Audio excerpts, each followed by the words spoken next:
कम होते पानी की समस्या को देखते हुए धान की सीधी बिजाई का महत्व काफी बढ़ रहा है। लेकिन धान की अच्छी फसल और लाभ पाने के लिए उचित व उन्नत किस्मों का चयन भी जरूरी है।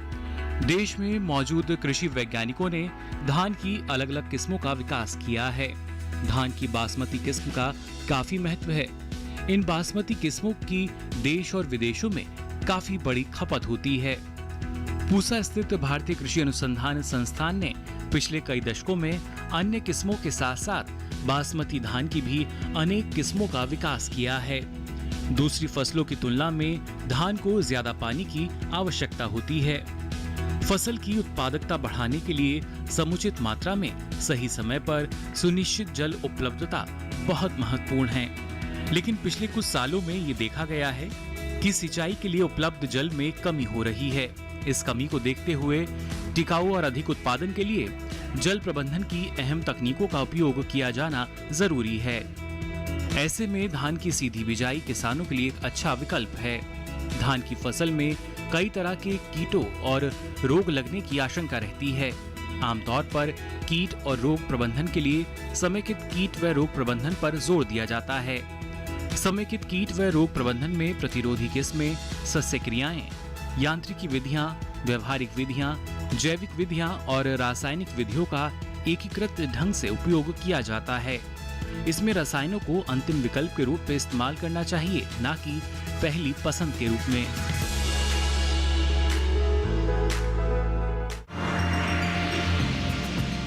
तो अभी आपने देखी एक खास रिपोर्ट। आइए हमारे इस कार्यक्रम की चर्चा की शुरुआत करते हैं और सबसे पहले अभी हम बात करने वाले हैं बासमती धान के बारे में और साथ ही साथ इसकी सीधी बिजाई और उन्नत किस्मों के बारे में। तो इस वक्त हमारे साथ भारतीय कृषि अनुसंधान संस्थान के निदेशक डॉक्टर अशोक कुमार सिंह जुड़ चुके हैं, जिनसे आज हम धान के बारे में विस्तार से जानकारी लेंगे। डॉक्टर सिंह, बहुत बहुत स्वागत है आपका कार्यक्रम विचार विमर्श में। सबसे पहले हम डॉक्टर सिंह आपसे यहाँ पर जानना चाहेंगे, बासमती धान की अगर हम बात करते हैं तो वो किस प्रकार से हमारे किसानों को लाभ पहुंचा सकती है, क्योंकि लोकप्रिय होती जा रही है, और किस तरह से अगर हमारे किसान इसकी खेती को अपनाते हैं तो लाभान्वित हो सकते हैं। बासमती धान का हमारी कृषि अर्थव्यवस्था में बहुत बड़ा महत्व है। और अगर हम बात करें बासमती धान की क्या खासियत होती है, तो सबसे बड़ी खासियत इसके अंदर खुशबू होती है। और खुशबू के साथ साथ बहुत सारे चावल होते हैं जिनमें खुशबू होती है, लेकिन सभी खुशबूदार चावल बासमती नहीं होता है। खुशबू के साथ साथ चावल की लंबाई करीब 6.5 मिलीमीटर और पकाने के बाद दाने की लंबाई दोगुनी हो जाती है। पकाने के बाद चावल बिल्कुल अलग अलग होता है, फरारा होता है, चिपकता नहीं है। और इसमें पकाने के बाद करीब दोगुना इसके आयतन में वृद्धि होती है। वॉल्यूम एक्सपेंशन जो है, आयतन उसका करीब 4.5 गुना बढ़ जाता है, लंबाई दोगुनी बढ़ती है। तो ये कुछ खासियत है बासमती चावल की।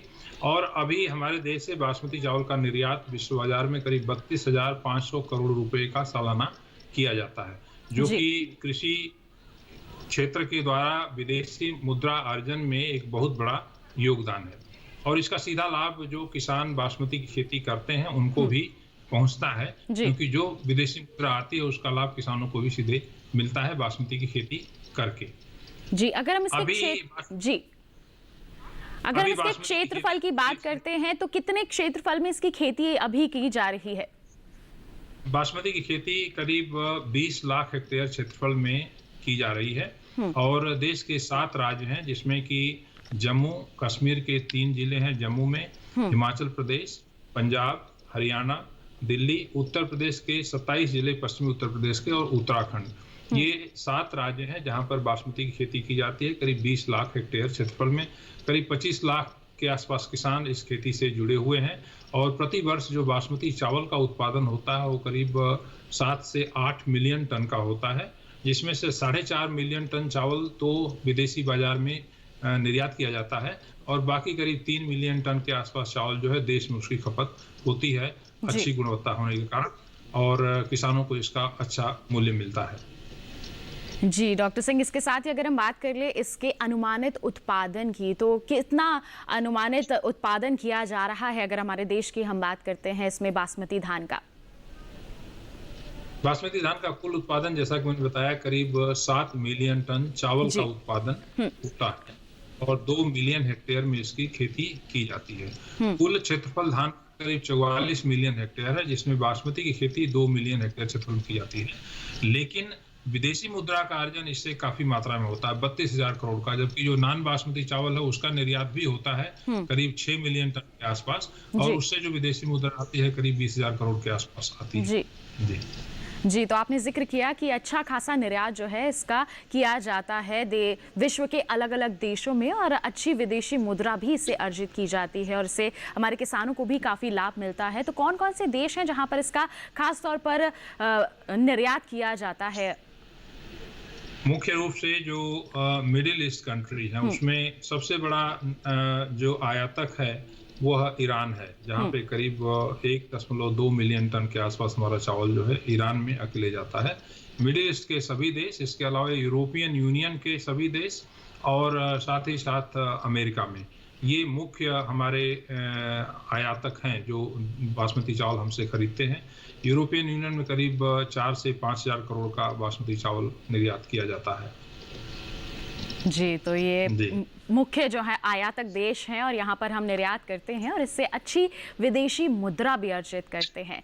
अच्छा मुनाफा कमाने के लिए ज़रूरी है कि अच्छी तरह से खेती भी की जाए, और शुरुआत में अगर हम इसकी उन्नत किस्मों का चुनाव कर लें तो वो आगे चलकर हमारे लिए ही काफ़ी लाभकारी साबित होती है। तो ऐसे में बासमती धान के लिए उन्नत किस्में कौन कौन सी हो सकती हैं? क्या आप बताएंगे हमारे दर्शकों को, हमारे किसानों को, कि वो उनका चयन कर लें? जो हमारा भारतीय कृषि अनुसंधान संस्थान, जिसको हम पूसा संस्थान के नाम से भी जानते हैं, यह बासमती की उन्नत किस्मों के विकास में सबसे अग्रणी संस्थान देश का रहा है, और यहाँ से कई सारी किस्मों का विकास किया गया, जिसमें पूसा बासमती 1 जो सबसे पहले विकसित 1989 में हुई, अब उसकी खेती धीरे धीरे कम हो गई है।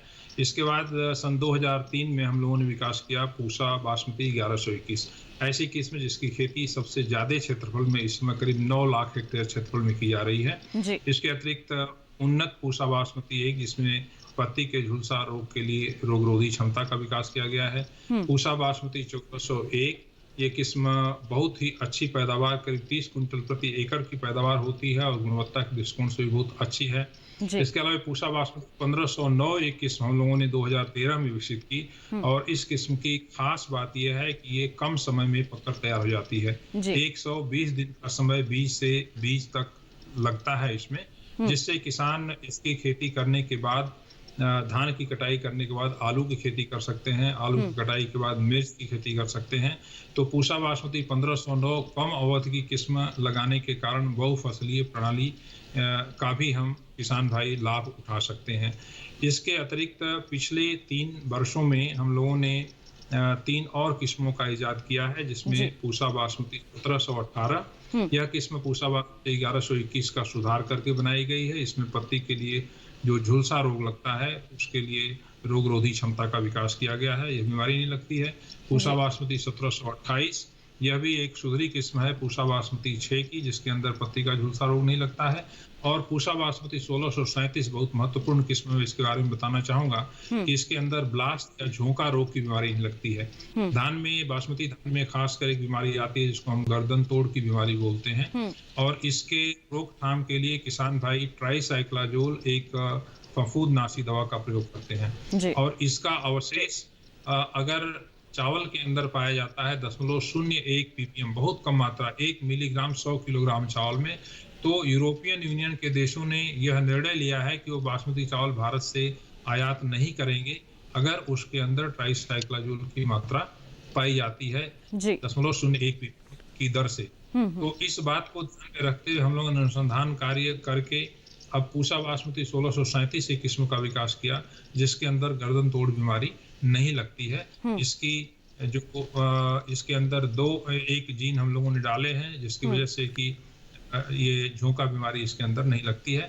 तो उससे एक और फायदा होता है, अवशेष तो होता नहीं दवा का, इसके अलावे जो दवा के ऊपर खर्च आता था किसानों का, करीब 3,000-4,000 रुपए प्रति एकड़ दवा छिड़कने का खर्च आता है, उस खर्च में भी कमी होती है, काफी कमी आ गई है। लागत में भी यहाँ पर हम कमी कह सकते हैं अगर इन किस्मों का चुनाव करते हैं हमारे किसान। जी, तो लागत में जब कमी आएगी तो उसका सीधा असर किसान की आमदनी के ऊपर हुआ। माननीय प्रधानमंत्री जी ने लक्ष्य रखा है किसानों की आय 2022 तक दुगनी करने के लिए, तो इसको किसी के ऊपर जो लागत है उसको कम करके इसमें काफी योगदान किया जा सकता है और रोग रोधी किस्मों का विकास करके हम लोगों का प्रयास है कि इसमें खेती की लागत को हम कम करें और जो खाद्यान्न पैदा होता है उसकी गुणवत्ता भी अच्छी हो, उसके अंदर दवाओं की आवश्यकता नहीं हो। जी, हमारे वैज्ञानिक निरंतर शोध कार्य करते रहते हैं हमारे किसानों के सहयोग के लिए, उनकी बेहतरी के लिए, ताकि हमारे किसान उन किस्मों का चुनाव कर सकें जिनकी रोग प्रतिरोधक क्षमता काफ़ी अच्छी है और आगे चलकर अच्छी गुणवत्ता वाला जो उत्पादन है हमारे किसान हासिल कर सकें। इसी कड़ी में मैं आपसे और जानना चाहूँगी बासमती धान के बारे में ही। जिक्र किया आपने कि इसकी खुशबू बहुत ही महत्वपूर्ण होती है। उन्नत किस्में तो एक बात है ही कि खुशबू के लिए काफ़ी अच्छी रहती हैं, और कौन कौन से कारक हैं जो इसमें खुशबू बनाए रख सकते हैं और सावधानियां क्या बरतनी चाहिए? तो जो खुशबू है यह एक रसायन होता है जिसको हम 2-एसिटाइल 1-पायरोलिन के नाम से जानते हैं। यह रसायन खुशबू देने का काम करता है जी। जब दाना धान में भर रहा होता है, धान पकने की अवस्था में होता है, उस समय अगर वातावरण का तापक्रम ज्यादा हो तो ये खुशबू उड़ करके वातावरण में चली जाती है। वोलाटाइल कंपाउंड होता है, उड़नशील पदार्थ होता है। तो ज्यादा तापक्रम होने पे खुशबू उड़ करके वातावरण में चली जाती है, दाने में खुशबू फिर कम होती है। इसलिए हम हमेशा किसानों से सिफारिश करते हैं कि बासमती किस्मों को बहुत जल्दी न लगाएं। उनकी रोपाई करीब जुलाई के प्रथम सप्ताह से लेकर के जुलाई के द्वितीय सप्ताह के बीच में अगर करेंगे तो जब पकने का समय आता है अक्टूबर के महीने में, तो उसमें तापक्रम कम हो जाता है और दाने में खुशबू काफी बनती है और चावल की गुणवत्ता भी बहुत अच्छी होती है। तो इसमें जैसे जो हमारी किस्में लंबी अवधि की हैं, जैसे पूसा बासमती 6 है, वो 155 दिन की किस्म है। पूसा बासमती 1121 145 दिन की किस्म है। तो ये तो वैसे भी जब पकती हैं तो अक्टूबर का महीना आ जाता है और नवंबर के प्रथम सप्ताह तक चली जाती हैं, तो उसमें कोई दिक्कत नहीं आती है। लेकिन जो कम अवधि की किस्में हैं, जैसे पूसा बासमती 1509 है, अगर इसको हम बहुत जल्दी रोपाई कर दें 15 जून को, तो ये 15 सितंबर को दाना भरने लगेगा। तो ऐसी स्थिति में उसमें खुशबू कम हो जाएगी। तो हम ये सिफारिश करते हैं कि जो कम अवधि की किस्म जैसे 1509 है, उसकी रोपाई जुलाई के प्रथम सप्ताह में ही करें, जल्दी न करें, ताकि उसकी खुशबू अच्छी बनी रहे और गुणवत्ता चावल की अच्छी आए। जी, तो ये महत्वपूर्ण बातें हैं जिनको ध्यान में रखने की ज़रूरत हो जाती है हमारे किसानों को। इसके साथ ही डॉक्टर सिंह जानना चाहेंगे आपसे कि कम जल की अवस्था में भी क्या धान की कोई ऐसी किस्में हैं जिनका चुनाव किया जा सकता है रोपाई के लिए? एक जो सबसे बड़ी बात है, आमतौर पे बात कही जाती है कि 1 किलोग्राम चावल पैदा करने के लिए करीब 3000 लीटर पानी की आवश्यकता होती है। और जिन क्षेत्रों में चावल ज्यादा उगाया जा रहा है, खासकर पंजाब, हरियाणा और पश्चिमी उत्तर प्रदेश के क्षेत्रों में, तो भूजल स्तर काफी तेजी से गिरता जा रहा है। इसलिए धान की जो खेती मुख्य रूप से इन क्षेत्रों में रोपाई विधि द्वारा होती है और उसमें पानी की मात्रा बहुत ज्यादा लगती है। तो अगर हम धान की सीधी बिजाई करें, जिसको हम डायरेक्ट सीडेड राइस कहते हैं, उसमें पानी की करीब 30 से लेके 40% की बचत होती है। और इसके लिए हमारी जो बासमती की किस्में हैं, विशेष रूप से पूसा बासमती 1509, पूसा बासमती 1121, धान की सीधी बिजाई के लिए बहुत ही उपयुक्त किस्में ये पाई गई हैं। और इसका इस वर्ष विशेष रूप से चूंकि कोरोना के चलते जो श्रमिक पूर्वी उत्तर प्रदेश और बिहार से धान की रोपाई करने के लिए पंजाब, हरियाणा, पश्चिमी उत्तर प्रदेश में आते थे, उनकी संख्या में कमी आई है, जिसके चलते बहुत सारे किसान पंजाब और हरियाणा में धान की सीधी बिजाई के ऊपर जो है जोर दिया है उन लोगों ने, और करीब 15% रकबा जो है इस बार धान का सीधी बिजाई में जा रहा है, जिससे कि पानी की बचत होगी। और पानी की बचत साथ साथ ये जो उपयुक्त किस्में हैं, जैसे 1509 बताया मैंने, 1121, इनकी खेती सफलतापूर्वक सीधी बिजाई में की जा सकती है, उतनी ही पैदावार प्राप्त करके जितनी कि हम रोपाई विधि से इसकी खेती करते हैं, और साथ ही साथ पानी की भी बचत होती है। कुछ विशेष ध्यान कुछ बातों का रखना पड़ता है, और डॉक्टर दिनेश कार्यक्रम से जुड़े हुए हैं, वो शायद इसके बारे में विस्तार में चर्चा करेंगे। जब सीधी बिजाई धान की करते हैं तो खरपतवार का नियंत्रण बहुत जरूरी होता है, क्योंकि उसमें खरपतवार, जो पानी हम रोपाई विधि में लगाते हैं तो पानी सबसे बड़ा खरपतवार नाशी का काम करता है।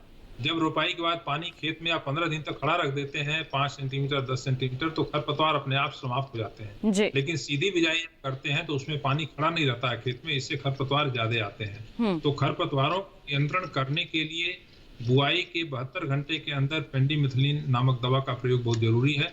और उसके बुआई के करीब 21 दिन बाद जो है एक दूसरी दवा आती है जिसको हम बिस्पेरिवैक सोडियम करते हैं, इसका छिड़काव करें, खरपतवार का नियंत्रण बहुत अच्छी तरह से हो जाता है। और खरपतवार का नियंत्रण हम कर लेते हैं तो सीधी बिजाई में धान की खेती सफलतापूर्वक कर सकते हैं, उसमें कोई दिक्कत नहीं आती है। जी, तो ये तमाम बातें हैं जिनको जहन में रखकर अगर हमारे किसान सीधी बिजाई करते हैं, खेती करते हैं धान की, तो अच्छा लाभ ले सकते हैं, अच्छी उपज आगे चलकर ले सकते हैं। अंत में आपसे डॉक्टर सिंह एक सवाल और करना चाहेंगे कि अभी आपने जिक्र किया कि कोरोना वायरस के चलते श्रमिकों की कमी तो हो रही है, और हमारे किसानों को कौन सी सावधानियां बरतने की ज़रूरत है जब वो धान की खेती कर रहे हैं, क्योंकि इस समय अपने आप का बचाव करना भी बहुत ज़रूरी है। बहुत अच्छी बात आपने कही, और किसान भाइयों ने इस बात का पूरी तरह से ध्यान दिया है, चाहे वो गेहूं की कटाई का समय रहा हो या गेहूं की कटाई करने के बाद अनाज को मंडी में लेकर जाने का समय रहा हो या अब धान की रोपाई का समय रहा हो, तो उसमें किसान भाइयों ने जो सोशल डिस्टेंसिंग है, सामाजिक दूरी बनाए रखने का कार्य सबसे जरूरी है। मुंह पे मास्क लगाना, अगर मास्क नहीं है तो गमछा बांध करके रखिए। हर किसान गमछा गर्मी से बचाने के लिए अपने आप को सिर के ऊपर गमछा बांध करके रखते हैं, उसी गमछे को मुंह पे रखिए।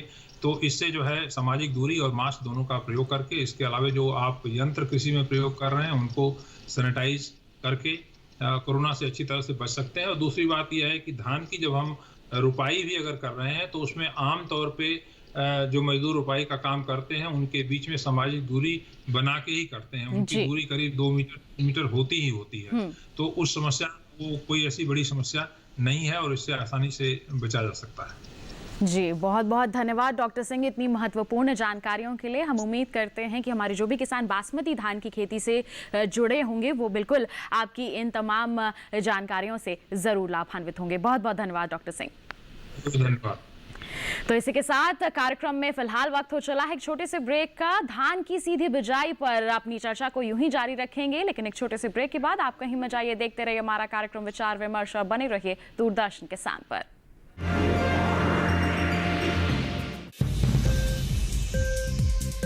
उपज के भाव ताव, आवक का हाल चाल, आयात निर्यात पर पैनी नजर, जानकारों की सटीक सलाह, सिर्फ मंडी खबर में सोमवार से शनिवार सुबह 8:05 पर।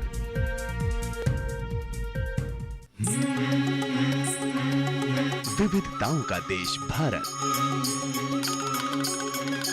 जहां है नई सोच और परंपराओं की बुनियाद।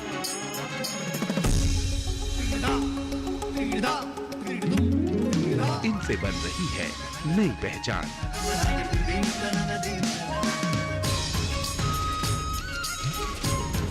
देखिए कार्यक्रम ये है मेरा इंडिया, एक यात्रा कामयाबी की, शनिवार और रविवार दोपहर 12:05 पर।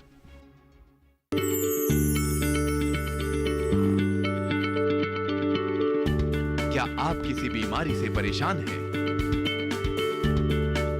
चाहते हैं डॉक्टर की सलाह? तो हम हैं आपके साथ, बताएंगे आपको जीने की राह। समस्याएं आपकी, समाधान देश के मशहूर विशेषज्ञों के। घर बैठे बात करें देश के जाने माने डॉक्टरों से। हमारे लाइव प्रोग्राम स्वस्थ किसान में हर शनिवार शाम 6 बजे से 7 बजे तक। ब्रेक के बाद आप सभी का स्वागत है हमारे कार्यक्रम विचार विमर्श में। आज हम चर्चा कर रहे हैं धान की सीधी बिजाई और उन्नत किस्मों के बारे में, और अभी तक फिलहाल हम डॉक्टर ए.के. सिंह जो कि निदेशक हैं भारतीय कृषि अनुसंधान संस्थान के, उनसे जानकारी प्राप्त कर चुके हैं बासमती धान और उसकी उन्नत किस्मों और साथ ही उसकी देखरेख किस प्रकार कर सकते हैं, तमाम बातों के बारे में। और अब हम चर्चा करेंगे धान की सीधी बिजाई और रोपाई के समय हमें कौन सी खास बातों को ध्यान में रखने की जरूरत है, और इस पर विस्तृत जानकारी देने के लिए हमारे साथ जुड़ चुके हैं डॉक्टर दिनेश कुमार, जो प्रधान वैज्ञानिक हैं सस्य विज्ञान संभाग भारतीय कृषि अनुसंधान संस्थान पूसा, नई दिल्ली में। डॉक्टर दिनेश, बहुत बहुत स्वागत है आपका। धन्यवाद सर। सबसे पहले आपसे जानना चाहेंगे, सीधी बिजाई के लिए बिल्कुल उपयुक्त समय चल रहा है, साथ ही साथ कोरोना वायरस का भी संक्रमण है, तो ऐसे में किस तरह से कार्य करते समय हमारे किसान सावधानी पूर्वक इसकी बिजाई करें? जी देखिए, बिजाई के कार्य में कई कई लोग एक साथ काम करते हैं और आपको कोरोना का समय चल रहा है तो विशेष सावधानी बरतनी चाहिए। बहुत जी। ज्यादा लोग इकट्ठे ना हो और अगर आपस में काम करना हो तो कम से कम 2 गज की दूरी बनाए रखें। अपने मुंह पे मास्क हमेशा लगा के रखें। साथ ही साथ अपने हाथ की धुलाई साबुन से समय समय पे उसको जो है करते रहें और इन सब बातों का ध्यान रखेंगे तो आप कोरोना से भी बचाव कर सकते हैं और अपने धान की बुआई भी अच्छे से कर सकते हैं। जी, तो ये तमाम सावधानियां बरतते हुए अगर हमारे किसान धान की सीधी बिजाई करते हैं तो न केवल अपने स्वास्थ्य का ध्यान रख सकते हैं बल्कि अपने कार्य को भी सफलतापूर्वक कर सकते हैं। अब आपसे जानना चाहेंगे डॉक्टर दिनेश की कौन कौन सी दशाएं हैं या फिर कहें किन दशाओं में इसकी सीधी बुआई करना या सीधी बिजाई करना उपयुक्त रहता है? देखिए, मुख्य तौर पे 2 बातें हैं। पहली बात तो ये है कि पानी की कमी हो। जी। जैसा कि हम जानते हैं कि धान काफी पानी लेता है और पानी की अक्सर किसान भाइयों के पास कमी रहती है। जी। तो ऐसी दशा में जो है सीधी बिजाई करके हम पानी की बचत कर सकते हैं। और दूसरी महत्वपूर्ण बात यह है कि इसमें धान में जो है श्रमिक बहुत लगते हैं। जैसे पंजाब है, हरियाणा है या बहुत कहीं भी आप जाइएगा तो वहां पे धान की रोपाई में जो है श्रमिक बहुत ज्यादा लगते हैं, जो एक मुश्किल काम हो जाता है। और कोरोना की वजह से जैसा कि आजकल सभी जानते हैं कि गांव में जो है लोग एक पंजाब से, हरियाणा से, दूसरे राज्यों से माइग्रेट करके कहीं दूसरी जगह चले गए, यानी श्रमिकों की हमारे देश के अलग अलग राज्यों में कमी चल रही है। ऐसी दशा में तो ये वरदान साबित हो सकती है सीधी बिजाई, क्योंकि इसमें रोपाई का कार्य नहीं किया जाता, आपको नर्सरी तैयार नहीं करनी, सीधे खेत में आप धान को बो सकते हैं। तो श्रमिकों की कमी और पानी की कमी दोनों दशाओं में जो है सीधी बुआई से धान अच्छा रहता है। और तीसरे, ये पर्यावरण के लिए भी अच्छा है क्योंकि पानी का इसमें कम उपयोग होगा और साथ ही साथ ऐसा पाया गया है कि जो हरित गृह गैसें होती हैं वो इससे कम उत्सर्जित होती हैं। तो पर्यावरण की दृष्टि से भी सीधी बुआई जो है लाभकारी है। तो कई लाभ हो सकते हैं हमारे किसानों को और साथ ही साथ हमारे पर्यावरण को भी अगर हमारे किसान इसकी सीधी बिजाई का चुनाव करते हैं। सीधी बिजाई कर रहे हैं तो ऐसे में किस तरह से खाद, उर्वरक और जल का प्रबंधन करना चाहिए ताकि आगे चलकर अच्छी उपज हासिल हो सके हमारे किसानों को? जी बिल्कुल, खाद, उर्वरक, जल का प्रबंधन है और साथ ही साथ किसान भाइयों आपको ये भी देखना है कि किस तरह से आपको इसकी बुआई करनी है। इसके लिए आप अपने खेत की तैयारी कर सकते हैं। एक गहरी जुताई करें, वो बहुत जरूरी होती है। मिट्टी पलटने वाले हल से या किसी अन्य हल से करें। इसके बाद 2-3 जुताई आप कल्टीवेटर या हैरो से करें और फिर अपने खेत को समतल कर लें।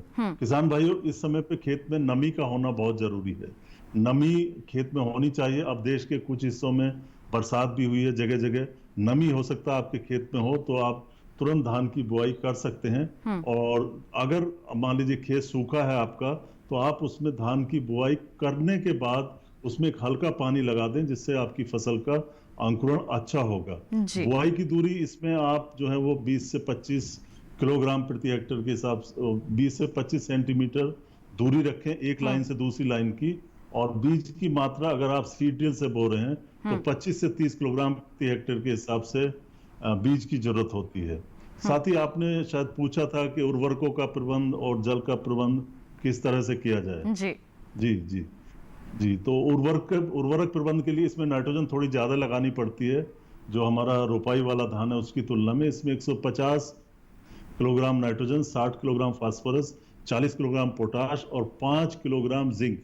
और किसान भाइयों, ये 5 किलोग्राम जिंक आपको 25 किलोग्राम जिंक सल्फेट से मिल जाएगा। तो ये उर्वरक आपको प्रयोग में लाने हैं और इनमें नाइट्रोजन के अलावा जो बाकी उर्वरक हैं और नाइट्रोजन की 1/3 मात्रा और फास्फोरस, पोटाश और जिंक की संपूर्ण मात्रा आपको बुआई के समय देनी है। अगर आप फर्टी सीड ड्रिल का प्रयोग करें, ऐसी मशीन जिसमें उर्वरक और बीज दोनों साथ साथ लगाए जाते हैं, तो आपको बड़ी आसानी होगी। उसके माध्यम से आप इन उर्वरकों को लगा सकते हैं।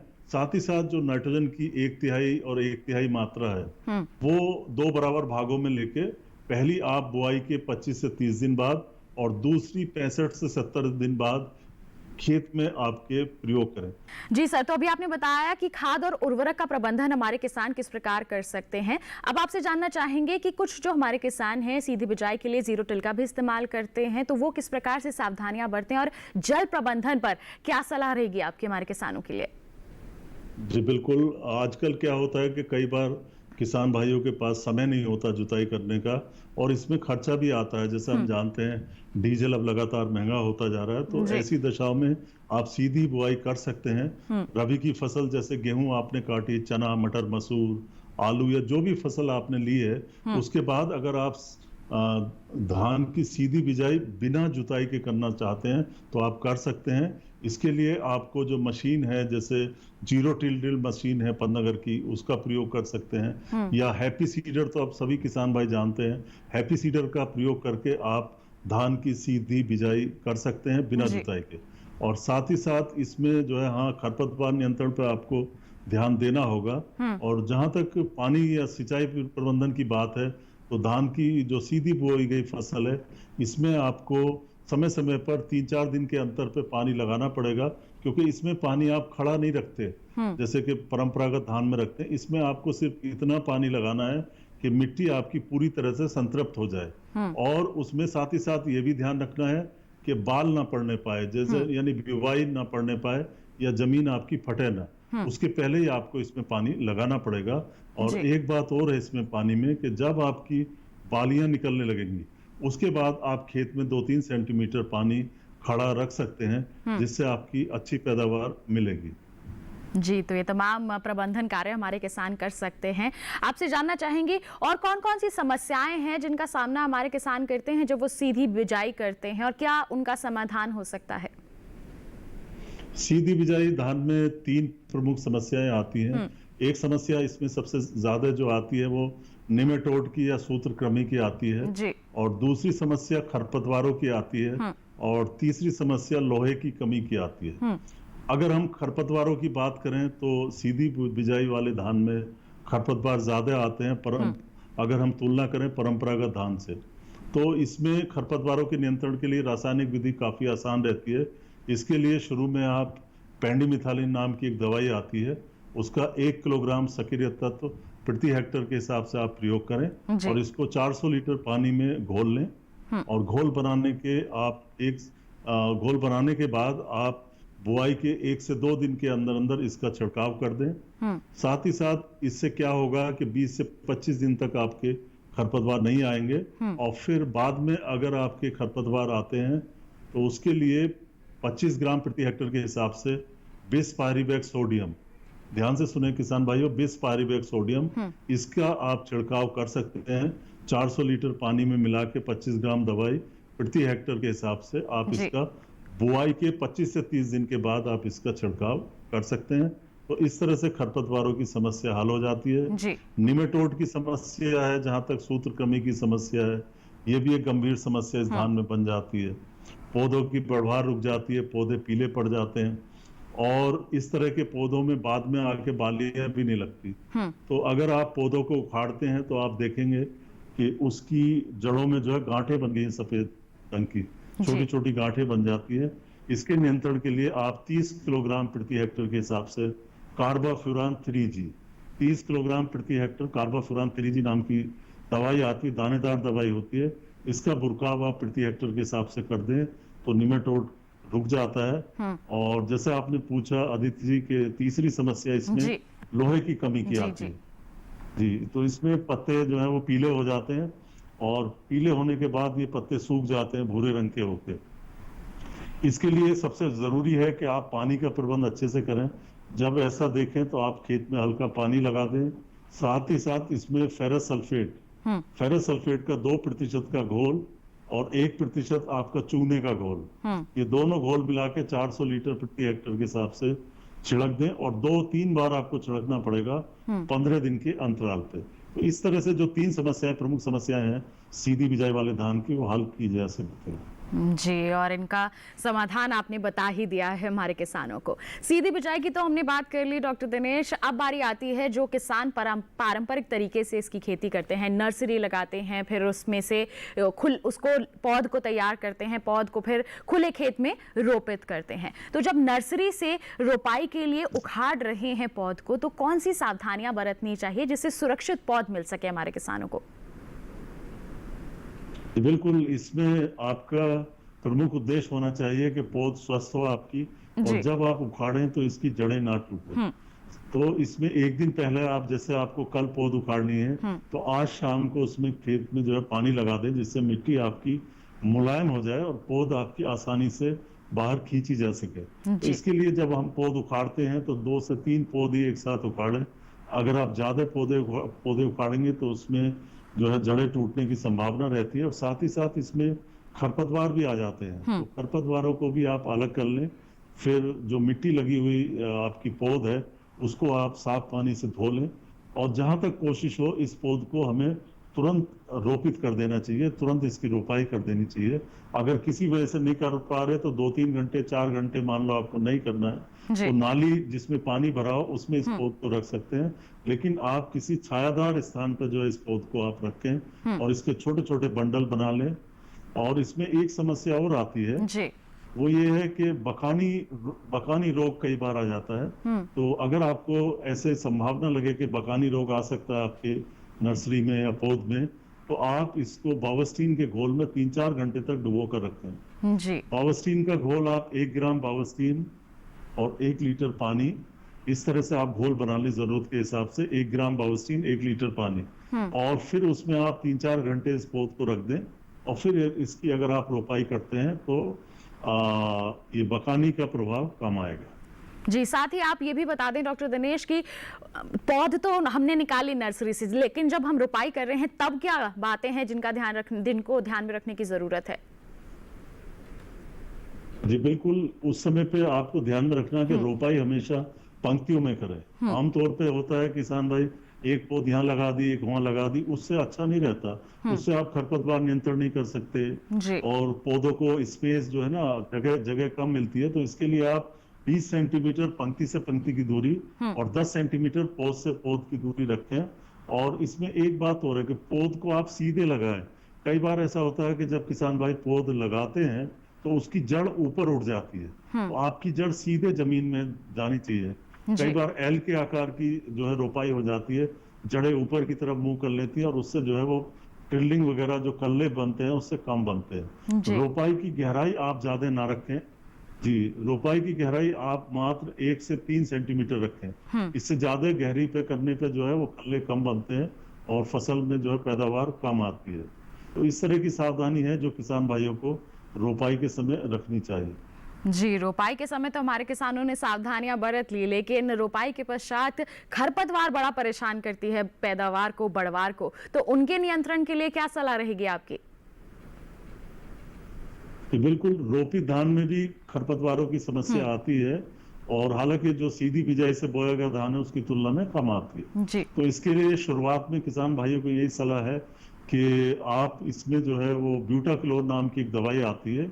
ब्यूटाक्लोर 1 किलोग्राम सक्रिय तत्व प्रति हेक्टर के हिसाब से आप रोपाई के 2 से 3 दिन के अंदर अंदर उसका एक आप छिड़काव कर दें। और बाद में अगर खरपतवार आते हैं तो जैसा सीधी बिजाई में बताया गया था कि आपको 20 पारीवैक्ट सोडियम 25 ग्राम 400 लीटर पानी में मिला के रोपाई के 25 से 30 दिन के बाद आप उसका छिड़काव करें तो जो खरपतवार आएंगे वो समाप्त हो जाएंगे। जी डॉक्टर दिनेश, बहुत बहुत धन्यवाद देना चाहूंगी मैं आपका। आपने बहुत ही महत्वपूर्ण जानकारियां धान की सीधी बिजाई और रोपाई के संदर्भ में हमारे किसानों तक पहुंचाई हैं। बहुत बहुत धन्यवाद आपका।